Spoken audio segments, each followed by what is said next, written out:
All right, guys, welcome to the Investor's Guide of Memphis Real Estate. My name is Dean Harris. I'm always with Douglas Skipworth. How are you? Hey, man, great. Good. We are bringing you this podcast to give you the boots on the ground knowledge to become a successful real estate investor here in Memphis. You'll see our information there below on the screen. If you have any questions, shoot me that email. I help buyers and sellers every day sell property, list property, buy. If you have any questions with that, email me. We'll set up a call and get to talking with you. Today, let's dive right into it. Q1 update. We have decided we usually do this annually to kind of give an update on our zip codes and in our kind of our pockets that we invest in. But I thought today it would be a good idea because of the changing market conditions and our interest rate and inflation and all the other hoopla that everyone's hearing, that we do a little bit of a market update on what we're seeing this year. I think this would just, every day or every week we talk about what podcasts, we're going to do and what's relevant and what you guys would most like to hear. And for me, because we're almost finished with Q1 here, an update on what we're seeing and what's going on in Memphis specifically would be a good idea. Yeah, I think that makes sense because if it's smooth sailing or if it's peacetime, things are different than when it's real choppy waves or you're in war and you need that update, that constant feedback, and times are changing rapidly all the time right now. So it's like you just need to kind of get your bearings because you're getting off course. And big time. It's easier to get off course right now than it would be in what you're saying, a little more calm, peaceful time. Yes. So interest rates are high. It sounds like they're going to go a little higher from all the feedback I'm hearing. I don't think we're going to go dramatically higher. Man, Lord willing. I mean, to the Fed and where we're filming and podcasting today, they're raising rates again today. Yeah. That is the plan, 25 basis points, so a quarter of a percentage point. Yeah. So we're 8.5 to 8.75. I think we're reaching the peak of where this is going to go. They might have one more, and then I believe what I'm hearing is either a flatten or maybe even a little bit of a dip. So that'll be a little market correction. But here's the thing. We're selling houses. Yeah, well, and I think where you're going with that is like the times have changed. This has made things change, and we've talked about this before, and we'll get into some data earlier. This is the news flash. There is a housing crash. Yes. There is a housing crash in number of transactions. I think that's key to add that last part. Oh, yes. It's number of it's not in price. It's in number of transactions. We saw price in 2008 and we saw we're not seeing that now. No, we're seeing but transactions, transaction volume has declined significantly because of the higher rates. Yes. And they're likely going to continue as sellers mismanage and can't get rid of a product, right? I mean, that's I believe I don't use the word desperate because I don't know that anyone's going to feel super desperate. I think they're going to feel the need and the desire to sell. Yeah. That might be the new desperation. You know what I'm saying? Like that might be the new desperation. But I believe that there is going to be a time where, we're going to hit this year where there's going to be some people come to us and say, hey, I need to sell right away. And I've given the example of the 5 houses in the guy. I've gone through that a bunch of times, but that's what's coming. Yeah. We're seeing a little bit of that now. Prices are lowering, but holding a little bit at most of the value. Let me talk about prices. I know we were going to talk about Chandler at the end, but I want to jump to this now. So Chandler Reports. .com. You've got MAR data. I've got ChandlerReports.com data. I would encourage you to go to that. Those folks at Chandler Reports are super nice to us. They provide us this information that we can share with you. So please go to ChandlerReports.com and check that out. All right. So what I want to tell you now is this is January and February of 2022 versus 2023. Correct. So if you want to check a year-to-year basis on what we were doing this time last year, here we go. Go ahead. And remember, the beginning of 2022 was crazy. Sellers market, ultra competitive for buyers, a list price, multiple offers above list price, no contingencies. Nothing. And then here we are now. 8.5% interest rate. Things have slowed down. Buying is different. Buying is different. Selling is different. Selling and buying is different. They're both different. And so let's talk about some of these numbers. So January of 2022, we had 1,293 transactions. Average price was $224,000. In 1,200 for 20. 12, it was actually 200. 13, 1293. Okay, 1,300 at 225-ish. Okay. In 2023 in January, we have got, that's February. Wait a minute, I'm sorry. So now I got my months confused because I got the paper wrong. January of 2022, we sold 1,375 deals. Okay. At 240,000. Oh, 240. Got it. January of 2023, we've had 933 transactions and 215,000 has been our average sales price. Okay. So we're down about 400 transactions from January of 22 to January of 23. February of 2022, we had 1,293 transactions at 225,000. Okay. Gotcha. That's Feb.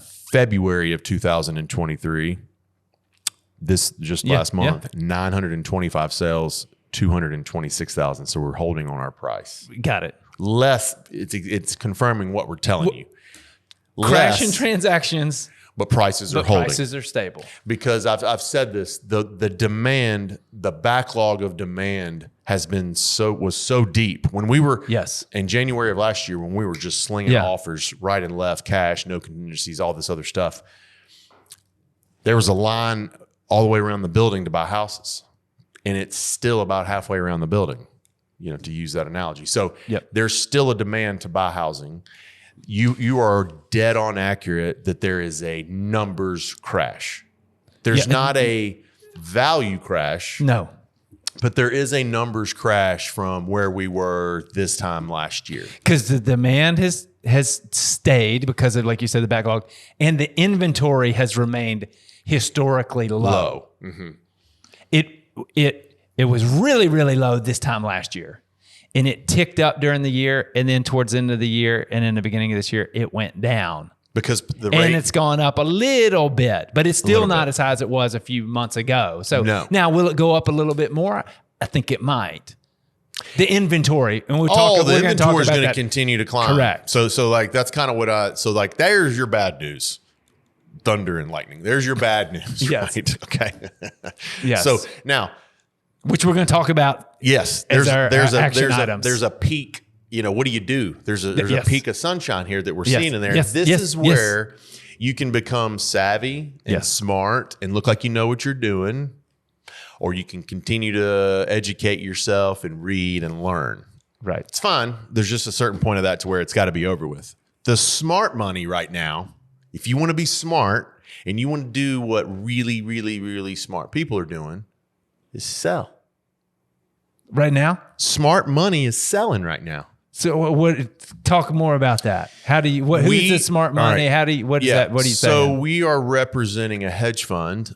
Okay. That bought, I would want to say thousands.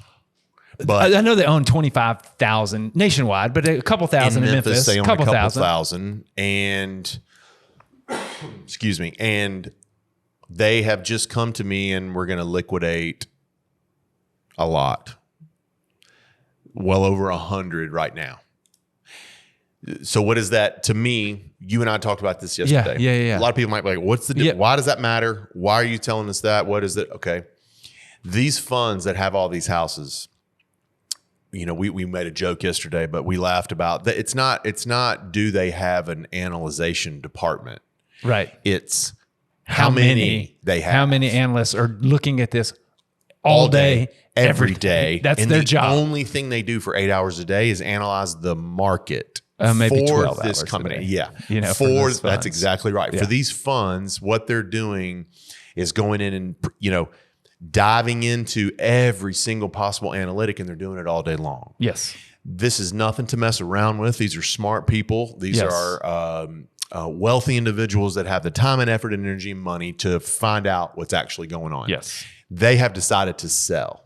They just said now is the time to sell. Now is the time to sell. The ones that they want to sell, they're not selling their whole portfolio. No. They are selectively culling their portfolio. Which is what we have advised everyone here to do. Reposition for the past 2 years. If you thought about selling, guys, you see the big firms doing it. Yes. What are you waiting on? And I mean, the spoiler alert for me is that the action item here is sell now or buy now. And we can unpack those, but that is the headline. Like sell right now. Yes. Like while you can, before rates continue to go up and before inventory continues to increase. And buy now before rates go up. Because let me tell you this. Let me give you the scenario, Douglas. Wonder if you're in a community and let's say you got a guy here he's mismanaged. Yes. And he has to sell. He doesn't care about you and your value. If he has to sell them for what he owes to get out of them, that is coming. That will directly affect your value. If you're looking to sell, if this is a buy and hold play, and you're never selling anything, you and I are kind of in that boat. It doesn't, I'm not going to say it doesn't matter. You always want to hold your value up. Yeah. But it's not affecting you on a daily basis. No. But hear me again. If you've thought about selling and you're thinking about selling, you need to do it now. Yes. Because I don't know what's coming, but uncertainty for a seller is not great. No. A buyer is fine with uncertainty. Have it just go haywire because it doesn't matter because I can act at the right time. If you're a seller and you're going to find yourself in need or you need to sell this or you have to, because the have to's is coming. Yes. Well, you might be saying you need to now and I can save you now still. But if you come to me and you need to and we're up against the clock, you're not going to sell it for what you want to. Yes. Period. Yes. Which is why selling now is important. Yes. If you have it, and we've said this before, we'll say it again for now. We haven't said it in a while, but if you are thinking about selling, now is the time. It is because of what you said, the uncertainty. The rates are going to go up. We don't know. I mean, you're starting to get into politics season again. I mean, there's just too much. I don't even want to go with where all that's coming. But so like sell now. I've got one listed with you. I know. I just listed it 2 weeks ago. I will say a little more about the political situation and not a ton, but this summer we're going to have to find out who's running for president on both sides. Then you get into the fall and you get into next year, you have no idea what the economy is going to do. You really don't. I feel like you've got a little control over what's going on now. There's a window right now that billionaire smart money is selling. It's selling right now. They're trying to get ahead of the curve. They found like they 100% are trying to get ahead of it. Why would you get rid of 100 and something house? I don't mean bad area houses. These aren't dogs. No, yeah, I looked at those lists. Those are good. I mean, we sold 20 something first week. Yeah, these are not bad properties. But there's a reason why they want why these funds and why this money wants to get out. Yes. Smart money is selling. That's all I had to hear. Right. I mean, like you tell me that's what they're doing. It's kind of like the Chick-fil-A thing. Like I don't, right. If there's a Chick-fil-A, you just put it in your city. There's something happening there. They're growing because they don't put those restaurants where it doesn't. So anyway, that's good. You know what I mean? Like the research has been done. There's thing. No sense in arguing with these guys. They know exactly what they're talking about. So let's talk. Shoot me that email. I'll get you some more information. I can become a little bit more colorful, out from behind this microphone. I can give you a little bit more information. So let's talk about that. Shoot me that email and we'll talk about those houses. Smart money is selling now. I love that. I love that headline. I mean, that's what they call the Wall Street money, the smart money. That's what they're doing. Yeah. So, what to do in situations like this, from a buyer standpoint, if you shift it over into a buyer's perspective, so we just took off our seller's hat. Yeah. You need to move, you need to sell, you need to do things. So from a buyer's standpoint, you're looking at, if it's cash, you're king right now. You're king. Cash is king. I mean, that's the thing about cash. You're always king. Always king. Yeah. Right now, that crown shines a little brighter. There you go. And I personally am selling this product because when the market's good, it sells. And when the market's bad, it sells. That's right. I've been in this business too long. I've been a one-trick pony for too long. And the last 11 years, I've chosen this route and it's been great. Here's what we're going through. The reason why I'm doing this. Market was just great, right? Sold a bunch of houses, 400 houses last year, 421 and whatever, a ton of houses. But now we're swinging back to where the market's not going to be good and we're going to sell again. Yeah. You guys have got to learn how to buy now. Yes. You got to learn the difference between buying so fast when things were going haywire and going nuts. And it's just, you're hearing me on the phone going, it's cash, non-contingent. It's a vacant, go inspect it. It's beginning to switch. I'm not telling you to stop buying. you're buying, I'm about to buy a bunch. I mean, there's a whole lot going on. Like Yeah, you are. So that's awesome. The interest rate is, you just have to do it differently. Yeah. And I think you're right, because it's weird to hear sell now and buy now at the same time. But sell now, we just made a very compelling case, and we've seen it, and you've had listing after listing after listing, sell with the smart More money. listings right now than we've had in 3 years. Go ahead. That exactly right. Yeah. Selling that. And on the buy side, it's like uncertainty is, it can be good, but you don't know. So, I mean, it's like, if you're buy now while it's getting, you definitely know rates are going up. Yes. You definitely know that. And you definitely know there's more uncertainty out there. So it's like, hey, if you buy now, you can buy in the future if things get better. Yeah. Or there's more opportunity. Yeah. If they don't, then you stop buying. Yes. But now is a time where there's more certainty as a buyer right now than there will be in the future. We suspect prices might decline, but if they continue to stay the same, which is what I've heard, they haven't gone down, but rates are going to go up. And we've been having the rate increase for 7 or 8 months. So it's, if you've continued to buy, the prices have stayed the same, but the rates have gone up. So it's like, if rates are going to go up, now is as good a time to buy as it will be in the future, unless prices significantly decline. And then you can buy again. Have you heard of the phrase, marry the house and date the rate? Yes. Yeah, that's exactly what this is. Yeah. Marry the house. You buy the house. And you're going to date that interest and then rate. you go get it. You refinance. Yeah. You cost pay you a it couple off. $1,000s. Who cares? You're talking about buy a home in a good area, a brick home, whatever your criteria is that matches it. Buy that right home. If there's a little higher interest rate on you right now, wait 2 or 3 years. What's the difference? You're not paying it out for the 30 or 20 years or whatever. Wait, it comes back down 5, 6, refinance that thing again and keep it. If it doesn't, you know that it works right now. Yeah. You just have to do it differently. There's just ways to do it differently. You have to structure your purchasing power. So all I was selling in the last 2 years were $120,000 to $200,000 houses. Yes. Yeah. So guys, I got news for you. What's going to be selling right now is $75,000 to $120,000 because of that rate. Yes. Those are the houses right. when I'm sending them out and I'm sourcing them, their offers are coming attention. in. Yep. $200,000 it rents for $1,800. That doesn't work anymore. Not at those that rates, worked for unless 3 you're an years. all cash buyer, and that's even then. Unless you're an all cash buyer, if you want to use one of your 10 Fannie Mae, Freddie Mac loans and put 25% down, it'll cash flow. I just sent out a house this morning like that. It was $200,000. It rent for $1,900. The only way that would cash flow is to put your 25% down, fixed rate for 30 years, and it could be a great investment. Be a great investment property. Yeah. So those are the different ways to buy right now. You don't like the way that looks in 3 years and the interest rate's 7 or 6.5. Well, then refi your entire thing like that. I guess what I'm trying to. There are different ways to go to get to some place, right? Like I don't, and I know we're fumbling but what I'm trying to say is like, the way people bought last year is different. The way people bought 3 years ago is different. The way you bought when you started is completely different. Yet you're still navigating and moving. Yeah. And what my message is today, I guess, is as rough as the market might be in your eyes, try to ignore a whole lot of the outside noise and concentrate on the actual real estate part. Because if you focus on the real estate part, the only thing that's really going not great is the rate. Right. And I know that's big, but that's not a permanent thing. The rate is not going to stay at 9% forever, guys. No. It's not. It's not going to. It's going to come back down. I don't think we'll see 3 again. Yeah. But it's going to come back down from 9. And I think you're right. You're right. And you don't know. We know that it's going to go up.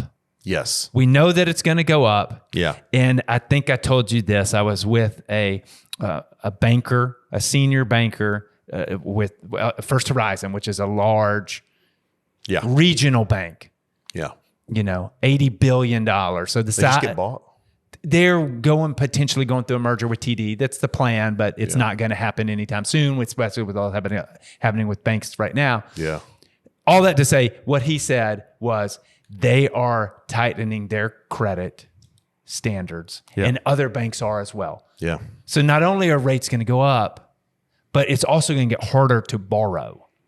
So that's why, like, when the window is open, the rates are a little bit lower and it's a little easier to borrow. Take advantage. Take advantage of that. That's what we're saying. Take advantage now because the rates are going to go up and it's going to get harder to borrow. Now prices might come down, maybe, but they might not. So they hadn't come down from last year. They haven't come down and from the last rate year. didn't just, by the way, as you guys know, the rate didn't just start increasing in January.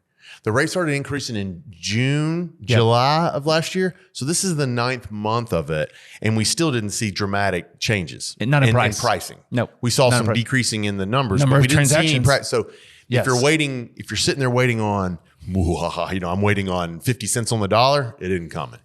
50 cents on the dollar is not coming. There's no, it's just the economics, goes back to Econ 101 with demand and supply. It's just not there like it was 15 years ago. Yeah. So, Speaking on that 50 cents on the dollar, a lot of people Yes. have asked me about foreclosures. Is this a relevant thing again? And are they there? yeah. Yes. But what everyone has to remember, and I want to share this real quick. In 2008, when the real estate market crashed, leading up into there, I started selling real estate in 2001, and I'll never forget this. I had a mortgage lender. I won't use her name, but I had a mortgage lender. She came in and did the, sales meetings to all of our. We sat in a neighborhood, right? I was in new construction, Right. She came in. This was in 2005, 4 or 5. Hey, gay guys, great. Bringing cookies. Yeah, for sure. Yeah. Entertaining. Everybody's selling houses. Everybody's getting rich. Guess what, guys? I've got a new parameter, new guidelines for borrowing. And we were all like, oh, wow, where could this go? Because it's already pretty good. 530 credit score. They can do stated income. You can do 100% financing. Your builder is offering to pay their closing cost. If you can get them to float a $500 earnest money check for 4 months while we build this house, I can get them qualified. That single-handedly, in my opinion, is the reason why the 2008 market went.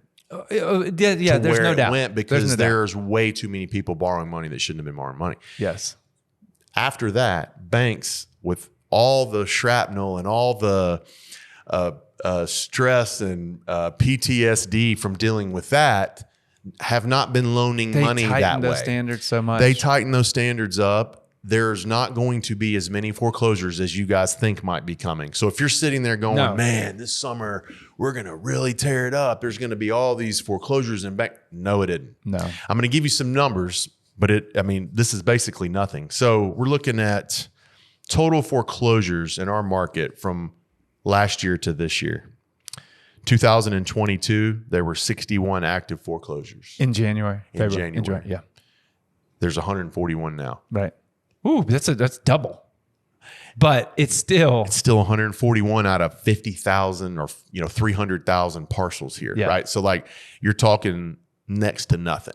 That's right. And that holds true and supports what we just told you here, that our transactions are down by 400, but our prices are down $1,000. There's no change in pricing. Right. So gotcha. Yes. You're not, if you're waiting on the foreclosure bus to come through and you think you're going to pick up these 30, 40, 50 cents on the dollar deals, I just don't believe that they're coming.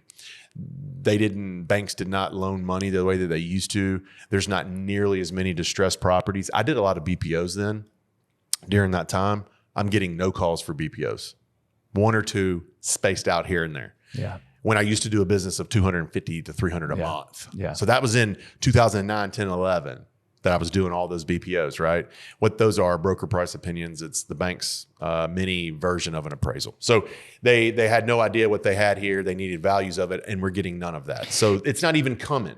So when I get this is another good teller, man. We didn't even talk about this. When you get assigned a BPO, it could be in any stage. It's usually the very beginning when the buyer defaults. Yeah. Yep. It can go up to about 9 months, right? Okay. I did some of those BPOs on houses 3 and 4 times during that 9 months. The whole process, right? yeah. So it's not like they've started defaulting in the last 6 months, and here we are. We're not even beginning it. So it's they're not even really starting the foreclosure process. That's probably 9 to 10 months down the road. They're not even. So nobody is defaulting on their loan yet. Right. I don't believe they're going to. Well, on the home loans, those are usually 30-year. Usually. Yeah. So they're locked in a rate. Their rates aren't going up. They're low. They're fine. On the commercial side, there are a lot more products that are 30 years right now, or 10 plus years, as far as a fixed rate. So if investors locked into those, they still got time before they reset. Now, the stuff that it was on like a 15-year amortization with the 5-year balloon or a 5-year reset, and rate's going to go from 4 to 8.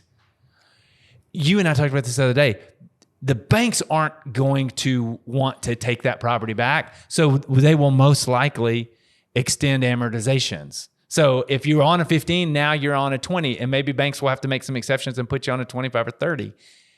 They don't want the houses. They don't want back. the houses back. They don't want to take it, especially with all the chaos that has gone on in the banking world over the past month, that they will do things to extend it so their borrower's payment stays the same.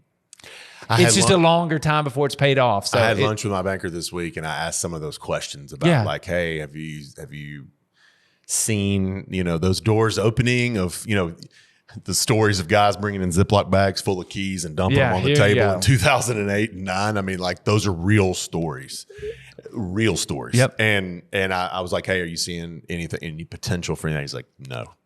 He said there might be a couple of guys here and there, but I mean, overwhelming sense is that they're going to work with someone who's distressed. Yes. And he asked me about mine. He's like, how you doing? Because I have all of mine on 15. He's like, I'm fine for now. Yeah. He's like, as long as people keep paying rent, like we've all said. But if you bought in 2017 and 18, and I know you're listening because I sold a bunch of houses in 2007 and 17 and 18, your 5-year balloon is coming. Yeah. You were probably bought on a 5.5% rate at that time, maybe 6, right in that area. You're about to go to 9. Yeah. This is what I meant by you need to call me now. If you know that you need to call your banker first and say, hey, what's that payment going to look like when it goes up to 8.5 and 9? It's likely going to put a serious dent in your cash flow, because I bet you put 20% down, right? You can't really refinance because you just can't. You don't have enough equity in it. Those are the kind of people that need to speak with me now. Because if they wait, if they want to sell, that's right. They wait till this time next year, and it's chaos. I don't know what I don't. And to your point, like, you could help somebody sell it, but you can also give them some strategies to help them talk to their bank if they want to keep that property. Or, as I think about that, the working with people, the rent rates should have increased, so they should have more. Should have been able. So get your stuff at market rate rent, so that all the things we keep preaching, get it at market rent, so that when you go to refinance, that cushion has built, so that you can weather the storm. I'm telling you, some of these things are coming, and I want the sellers to feel like they still have some control. If you're on the buying end of that and you hear that, the good news is that, unfortunately, someone's going to be in distress this year, and you're going to be able to come in and take advantage of it. This is one of the reasons why we're saying it's time to sell and buy. Yes. It's time to sell, because if you can look ahead and see trouble coming, you need to move it. If you're that buyer, these guys are coming. There's going to be other houses for sale, but even the current that are owned by guys, you're going to see some of that stuff come back into the market. And you can do inspection. I mean, again, for the buyer side, you got more control. Oh, God. So much more control than this time last year when it was all cash, multiple offers above asking, no contingency. So a little brutal from that perspective. But I'm excited about this year. I mean, like, I kind of want to end this with, like, I'm excited. I don't look at this as... when we roll back the tape, we're in March. Yep. Your group, and you're going to have the best month you've had since you had 1 month last year. This is going to type all your months last year. This month. Yeah, I think that's pretty powerful to say. We started off a little slow in the year, but this month, we are going to close as many homes as our highest month last year. That's right. And last year, the first half was a really good year. Second half was more challenging. It wasn't bad, but it's more challenging. I'll even give the number. We have 47 houses under contract this month. That's awesome. We'll cancel some or move some. We'll end up closing well over 30 and 35. Yeah, that's awesome. There's 35 purchases that made sense for investors. And that's just with you. That's only with me. And I mean, so it'd be great if it were you, but it's across the market. I mean, we've talked about this before. Somebody, most likely while we did this podcast, somebody bought a house. Absolutely. And somebody made an offer on it. I hope we've sold some since we've been doing this. No, but I am serious. It's, I want to talk further with you. I know right now we need a little bit more talking. There's something else I want to throw out there too before we hang this up or before we stop. If you're watching this, I want you to shoot me an email and let me know if you think a weekly Zoom call that I opened it up to everybody in our buyers would be useful.